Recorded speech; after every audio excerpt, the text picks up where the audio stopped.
देखो, William Shakespeare की biography है। हिस्टोरिकल बैकग्राउंड अगर हम इसका देखें तो इसकी जो एजेस हैं हिस्टोरिकल बैकग्राउंड की, जैसे ओल्ड इंग्लिश पीरियड 616 ईयर्स माना जाता है सबसे पहले यहाँ। फिर जो हमारा मिडिल इंग्लिश पीरियड, जो मिडिल इंग्लिश है 1066 से 1500 तक, और 1500 से 1660 तक के रेनेसा या अर्ली मॉडर्न पीरियड जो आता है। रेनेसा और अर्ली जो मॉडर्न पीरियड है 1500 से 1660 तक के, अराउंड 160 ईयर्स, इसी में जो है आपको रेनेसा को हम ये 4 पार्ट में बांट करके पढ़ते हैं। जैसा कि सामने दिख रहा है आपको, एक एलिजाबेथन एज है जिसे हम जो है 1558 से 1603, 1558 टू 1603। नेक्स्ट एज आती है जैकोबियन पीरियड, फिर आगे कैरोलिन और प्यूरिटन है। हम बात करने वाले हैं एलिजाबेथन पीरियड। यहाँ से जो है शेक्सपियर की जो लिटरेचर है वो हम लोग पढ़ना चालू करते हैं। तो ये एज इंपॉर्टेंट है कि विलियम शेक्सपियर किस एज के हैं, तो एलिजाबेथन पीरियड से ये बिलोंग करते हैं। अब बाकी की जो एजेस है इनके बाद आती रहती हैं। एलिजाबेथन एज की अगर हम बात करें तो 1558 टू 1603 ये माना जाता है, लगभग 45 ईयर के बीच में माना जाता है। एलिजाबेथ फर्स्ट जो है उस टाइम की रूलर रही हैं, और उसी टाइम पर जो है विलियम शेक्सपियर जो है आते हैं और उनके लिटरेरी करियर वहां पर फ्लोरिस्ट होता है। साथ ही में उस पीरियड में उस टाइम पर जो है मार्लो भी रहते हैं, सिडनी है, स्पेंसर है, रिले है, बैकन है और जॉनसन है। तो ये जो है जो वर्क है, ये कह सकते हो, सॉरी, जो राइटर हैं, अथर हैं, कि इनके समकालिक आगे पीछे टाइम पीरियड में उसी रहे हैं। तो एक क्वेश्चन तो आपका ये समझ में यहाँ पे आ जाना चाहिए कि विलियम शेक्सपियर किस एज के हैं और उस समय रूलर कौन था उस वहां का, और वो जिस एज से बिलोंग करते उस एज का पीरियड क्या था, और उस पीरियड के साथ साथ इनके समकालिक नाम कौन कौन से थे। तो एक तो ये हो गया। After the rule of Edward and Mary, queen Elizabeth ascension to the throne, England change the history, art, literature ETC of England. मतलब ये कहने का है कि जब क्वीन एलिजाबेथ आती हैं तो थोड़ा वो लिटरेचर लवर थी, तो वहां आने के बाद जो है उन्होंने इंग्लैंड में लिटरेचर को थोड़ा एक अच्छी हवा दी और उसको जो है आगे उसका पोषण किया। अब हम आते हैं विलियम शेक्सपियर के बायोग्राफिकल फैक्ट्स पर। ये तो थोड़ा एक हिस्टोरिक बैकग्राउंड रहा विलियम शेक्सपियर का। अगर हम फैक्ट की बात करें, Shakespeare was born in 1564 in Stratford upon Avon. Well known fact है, बहुत बार आपने पढ़ा है, लेकिन पढ़ते रहिए जब तक के एग्जाम में आप अपना अच्छा प्रदर्शन ना कर लें। Small town in the middle England countryside, he may have been born in April 23rd ST George day. April 23rd तो पता है कि 1564 को है, बट डे कौन सा था? जॉर्ज डे था। उस दिन जो है इनका जन्म माना जाता है। which happens also to be the date of his death 1660। ये माना जाता है कि 23 अप्रैल 1664 को ये पैदा हुए और 23 अप्रैल 1616 को इनकी मृत्यु होती है। मतलब same day, date of birth और डेट ऑफ डेथ दोनों सेम है। एक्चुअली जो इनका डेट ऑफ बर्थ है ये अथेंटिक नोन नहीं है, लेकिन एक रिकॉर्ड के मुताबिक इनका जो बैप्टाइजेशन होता है वो होता है अप्रैल 26 को, और ये माना जाता है कि 3 दिन पहले जो है बर्थ हुआ होगा, क्योंकि आफ्टर 3 डे बर्थ के इसका जो है बैप्टाइजेशन होता है इंग्लिश, मतलब क्रिश्चियनिटी रिचुअल्स में। तो इस हिसाब से 23 अप्रैल ये मान लिया गया। His father John Shakespeare was a glover, globe maker थे वो। Servant and with the ambitious father suggested by his marriage to the Mary Arden. इनकी माता का नाम मैरी आर्डन था। मैरी आर्डन थोड़ा ठीक ठाक परिवार थे, एक बेल फार्मर फैमिली से बिलोंग करती थी। John Shakespeare likely enrolled his son in the King's new school Stratford at age of 7। ये पूछ लिया जाता है कि किस एज में जो है विलियम शेक्सपियर को इनरोलमेंट मिला था स्कूल में, तो 7 ईयर की एज में इनका एनरोलमेंट हुआ था। किस स्कूल में? किंग्स न्यू स्कूल में। बहुत ज्यादा पढ़े लिखे ये ये नहीं, ऐसा क्रिटिक मानते हैं। Shakespeare's schooling likely ended around age of 15। 7 साल में इनका दाखिला हुआ, 15 साल में पढ़ाई पूरी मान ली गई। When Johnson himself competent scholars affirm that Shakespeare knew small Latin and less Greek। ये फ्रेज इंपॉर्टेंट है, कई बार पूछा गया है वेरियस एग्जामिनेशंस में ऑल ओवर इंडिया। ये बेन जॉनसन ने इनके विषय में कहा कि ये बहुत ज्यादा चीजें पढ़े लिखे नहीं थे, स्मॉल लैटिन लेस ग्रीक ये चीजें जानते थे। When his father found himself in financial straits and required his eldest son's help in the family globe making business, उनके क्राइसिस आ गई जब फैमिली में, तो इन्होंने अपने पिताजी का जो ग्लोब मेकिंग का बिजनेस था उसमें भी हेल्प किया। तो इस वजह से कई क्रिटिक्स मानते हैं कि इनका जो फर्स्ट प्रोफेशन है वो ग्लोब मेकिंग का रहा है। स्कूल शेक्सपियर में have served as a school master, बाद में स्कूल मास्टर के रूप में भी इन्होंने सेवा दी है।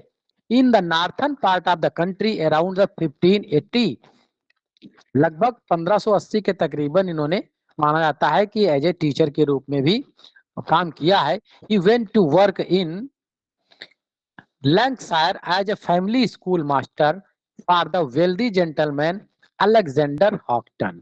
ये नाम याद रखिएगा कि इन्हीं के यहाँ जो है इन्होंने स्कूल मास्टर के रूप में काम किया है। On December 1st, 1582, according to the bond dated November 28, 1582, Shakespeare married Anne Hathaway. ये डिफरेंट डेट भी आपको मिल जाएंगे, लेकिन एक बॉन्ड डेट एक्यूरेट इनकी नहीं मिल रही है इस बारे में। 1582 एक बॉन्ड के अकॉर्डिंग मिलता है कि इन्होंने एन हैथवे से 1582 में शादी की थी 28 नवंबर को। The daughter of the family friend who lived the near village Shottery, Shottery एक विलेज उनके पास में कंट्री साइड का था, वहां की रहने वाली एन हैथवे थी और इनके कुछ फैमिली फ्रेंड थे, वो उन्हीं की लड़की थी। At the time of marriage, Shakespeare was only 18 years, 18 साल में ही थे। Whereas Anne was 26 ईयर की, मतलब जो 8 ईयर जो है ओल्ड थी एन हैथवे इनकी wife. It is high probability that the couple were rushed into the marriage because Anne was pregnant। कुछ मैटर रहा होगा, इसलिए जो है जल्दीबाजी में शादी कर दी गई कि एन जो है उस समय प्रेग्नेंट थी। This speculation appears to the confirmed by a baptismal record for their first child, सजान। सुजाना का जो है फर्स्ट जो बैप्टाइजेशन हुआ वो 6 मंथ के बाद हुआ। Who was born just 6 months after their wedding। माना जाता है कि विवाह के 6 महीने के बाद पैदा हुई, तो प्रेग्नेंट उस समय एन रही होंगी, इसी जल्दबाजी में शादी हो गई। 3 years later Anne gave birth to the twins Hamlet and Judith. 3 साल के बाद हेमलेट एंड जूडिथ का जन्म होता है। हेमलेट डाइड इन 1596, 1596 में हेमलेट की डेथ हो जाती है। In 1584, am I audible, screen is visible, everything is okay? Yes, sir. Everything is Yes, sir. चलिए, धन्यवाद। Yes, sir. Your screen is visible. 1584, देखो हमने दो जब डेट्स कंफ्यूजन वाली होती हैं, विलियम शेक्सपियर के पहले के जितने भी राइटर हैं, अगर आप जीआईसी पढ़ रहे हैं तो आप चासर को देखेंगे तो वहां पर डेट्स जो है बड़ा ही कंफ्यूजन रहता है, वहां पर डेट कोई समथिंग मिलती ही नहीं। लेकिन विलियम शेक्सपियर के डाटा में भी बहुत सारी डेट्स ऐसी हैं जो ऑथेंटिक नहीं है, उनके वर्क को लेकर के, उनके बायोग्राफिकल फैक्ट को लेकर के। लेकिन जो हमें कुछ डेट्स ऐसी मिली है जो डिफरेंट ऑथेंटिक बुक जिनको आयोग कंसीडर करता है, तो उनको हमने मेंशन कर दिया। जैसे कि in 1584 according to Albert, 1587 according to William J Long, Shakespeare left his native town. अब आपको 1584 भी मिल जाएगा और 1587 भी मिल जाएगा। लॉन्ग पढ़ रहे हैं तो 87 मिल जाएगा, अल्बर्ट पढ़ रहे हैं तो 84 मिल जाएगा। ये लोग मानते हैं कि इस डेट में इन्होंने अपना टाउन छोड़ दिया था। Why he did so is not known। क्यों छोड़ दिया था बहुत ज्यादा पता नहीं है। The most popular explanation which appeared after his death is that he was the convicted of deer poaching on the state of local magnitude। माना जाता है कि उनके डेथ के बाद कुछ लोगों ने कहा कि वो इसलिए गांव छोड़ के भाग गए थे कि उन्होंने, एक थॉमस लूसी थे, उनके सर थॉमस लूसी जो वहां के लोकल मजिस्ट्रेट थे, तो शार्लेट कंट्री साइड में उनके यहाँ उन्होंने डियर पोचिंग की थी, मतलब हिरन चोरी किया था, उससे कन्विक्टेड हो गए और इसलिए डर के मारे जो है वो गांव छोड़ के भाग गए अपना area. And that he fled to escape and consequences, और परिणाम ये निकला कि वो उनको छोड़ना पड़ा। Then until 1592 when he reappear as a rising actor, 1592 में जो उभरता हुआ ताराव निकल करके आए लॉर्ड चैम्बरलिन कंपनी में। Scholars use the phrase last year. अब ये जो है 1584, 82, 87 से जो भी आप डेटा जहां पे ऑथेंटिक हमने तो 2 का दिया है, यहां से लेकर के 1592 तक के, जब तक के इनका नाम नहीं आता है, वहां तक के बीच का जो गैप एरिया है, ये इसको जो है राइटर जो मानते हैं वो गैप पीरियड मानते हैं, या फिर लॉस्ट ईयर जो है इसको माना जाता है। To the refer the period between the baptism of the twins Hamlet Judith Shakespeare, the first known the appearance in the London theatre since 1592। हालांकि जो है 1592 में एक कलाकार के रूप में लोगों के सामने इनका नाम आ चुका था, लॉर्ड चैम्बरलिन कंपनी में एज ए एक्टर उठ रहे थे, लेकिन ये माना जाता है कि इनके जो रॉबर्ट ग्रीन थे, उन्होंने जो है एक अपने वर्क में, अभी आगे देखेंगे ग्रोथ्स ऑफ बिट्स में, इनका नाम दे दिया और इनको थोड़ा एक जेलसी हो गई कि ये भी बंदा उठ रहा है। मैटर यहाँ पर हो गया कि उस रॉबर्ट ग्रीन के कमेंट से जो है इनका नाम और आगे उठने लगा। It is said that Shakespeare return to Stratford around 1611 indicates the reconciliation with his long neglected wife। माना जाता है कि 1611 में वापस आए थे अपनी वाइफ को जो है रिकॉन्सिलेट करने के लिए। 1592 रॉबर्ट ग्रीन, आ गया फैक्ट वही। In carping books called a growth of fit, एक पैम्फलेट था इनका, mention an upstart crow absolute Johannes factotum 2021 में पूछा गया है, jack of all trades in his own conceit the only Shakespeare's in a country. Shakespeare Shakescene भी इन्होंने इनको एक फ्रेज नवाजा। तो ये 2-3 जो फ्रेज रहे जो रॉबर्ट ग्रीन ने अपने पंफलेट में दे दिया विलियम शेक्सपियर को, तो इतनी बड़ी पर्सनैलिटी रॉबर्ट ग्रीन थे उस समय के, यूनिवर्सिटी बेट थे, तो वो अगर किसी को नाम दे रहे हैं, किसी को जो है वो एड्रेस कर रहे हैं, तो फिर वो भी कोई बड़ी चीज होगा। आज भी देखिए पॉलिटिक्स में जो है बड़े बड़े जो नेता हैं, बड़े बड़े जो स्टार हैं, चाहे वो बॉलीवुड की हॉलीवुड की कोई भी हो, अगर वो अपनी स्पीच में किसी का नाम जो है एड्रेस कर लेते हैं, ले लेते हैं, तो फिर वो उसकी बल्ले बल्ले हो जाती है। इवन यहाँ तक कि एक चाय वाले के साथ में बहुत बड़ा बिजनेसमैन अगर खड़ा होकर चाय पी लेता है, तो वो फिर बहुत बड़ा अमीर आदमी बन जाता है। तो ऐसे ही रॉबर्ट ग्रीन थे, उन्होंने नाम ले लिया विलियम शेक्सपियर का और इतनी भद्दी भद्दी चीजें कह दिया उनको, तो फिर लोग सोचने लगे यार इतना बड़ा आदमी अगर किसी को एड्रेस कर रहा तो वो भी कोई बड़ी चीज होगा। तो विलियम शेक्सपियर का नाम वहां से स्टार्ट हो जाता है लोगों के बीच में आना। इन 1595 his name appears on the payrolls of the Lord Chamberlain's company। 95 में जो लॉर्ड चैम्बरलिन कंपनी थी, जहां पर एक्टिंग कंपनी थी जो बाद में किंग्स कंपनी बनी बाद में, वहां पे 95 में एक पेरोल पे इनका नाम सामने आता है। He worked at the Globe Theatre में वर्क किया। Finally after 1608 in the Blackfriars, तो ये ब्लैक फ्रियर्स और ग्लोब थिएटर इनसे जो है एसोसिएटेड ये रहा है, और ग्लोब थिएटर में तो इनकी शेयरिंग भी रही है। अबाउट 1610 और 11 शेक्सपियर लेफ्ट लंदन। अब 11 भी आपको मिल जाएगा, 10 भी मिल जाएगा, लेकिन मोस्टली जगह पर आपको 11 मिलेगा कि 11 में जो है शेक्सपियर ने लंदन को लेफ्ट कर दिया था। Stratford where he stayed at New Place. New Palace मिल जाएगा तो नहीं कंफ्यूज होइएगा, न्यू प्लेस है। House that had bought in 1597। New Place इनका घर का नाम, तब उस समय का जो सबसे महंगा ये घर था स्ट्रेटफोर्ड अवार्ड का, उसको इन्होंने खरीदा 1597 और वहां पर आकर ये सेट हो जाते हैं।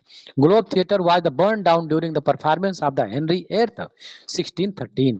1613 में ग्लोब थिएटर में आग लग जाती है, उस समय जो है हेनरी एट परफॉर्म किया जा रहा था। Shakespeare died on the probably anniversary of his birth, April 23rd 1616।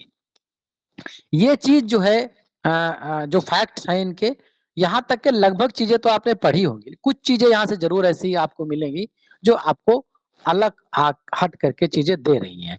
It is a said ironical fate of the broad stone covered his tomb was inscribed as follow: good friend for Jesus, sake for beer, to dig the dust enclosed here.